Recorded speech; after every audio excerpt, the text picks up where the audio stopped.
All right, let's tackle one of those classic English grammar puzzles that gets almost everybody. Fewer versus less. It seems so simple, but it trips people up constantly. Don't worry, by the end of this, we're going to solve it for good and you'll be a pro. Let's dive in. Okay, you've totally seen this sign, right? You're at the grocery store, you're in a hurry, and you see the express lane, 10 items or less. But have you ever stopped and thought, wait a second, is that actually correct? Well, we're about to find out. So, fewer or less? Well, unlocking this whole mystery really just comes down to one single, super simple concept. Welcome to what I like to call the countable universe. The whole secret, seriously, is just figuring out what you can count. Everything, and I mean everything, fits into one of two buckets. Things you can point to and count one by one, and, well, stuff you can't. Let's break that down.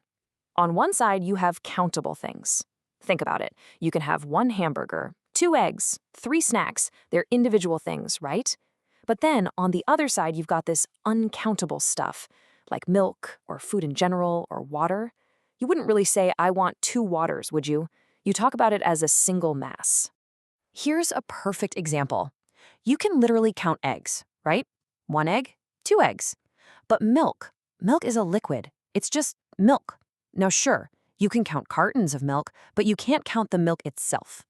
Okay, so now that we've got that idea of countable versus uncountable down, we are ready for the golden rule. And trust me, it's so easy, you'll wonder why you ever worried about it.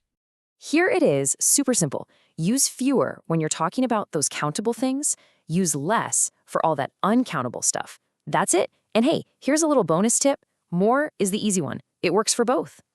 So let's take our hamburgers. You can count them, right? 1, 2, 3. So you'd say, you should eat fewer hamburgers. But what if we talk about sugary food? That's not a specific item, it's a whole category. It's that uncountable stuff we talked about. So in that case, the advice is, you should eat less sugary food. Makes sense, right? Okay, so a really common way we use these words is when we're giving people advice. And to do that, we're going to lean on our helpful friend, the word should. Yeah, should is basically our go-to verb for recommendations. You know, you should try this, or you should probably do less of that. And hey, here's a quick little grammar tip for you. The verb that comes after should never changes. It's always the simple base form. So it's should eat, not should eats. Easy peasy. All right, let's put all this into practice. Okay, time to see what you've learned. Let's do a quick quiz. I'll give you a scenario, and you figure out the right advice. You ready? Let's do this. All right, situation number 1, meet Anna. She just ate 3 hamburgers for lunch. So what are you going to tell her? What's the right advice? Think back to our rule. Are hamburgers something you can count? You got it. The answer is, you should eat fewer hamburgers. Why? Because you can count them. Simple as that. Okay, let's try another one. Imagine someone tells you, I only eat meat and ice cream. I don't eat vegetables. What's the right advice to give this person? What word are we going to use? The answer is, you should eat more vegetables.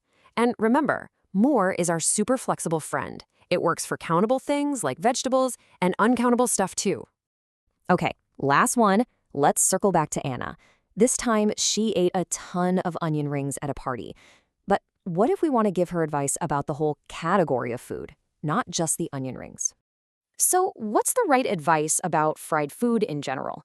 Is fried food as a concept something you can count, or is it just stuff? Exactly.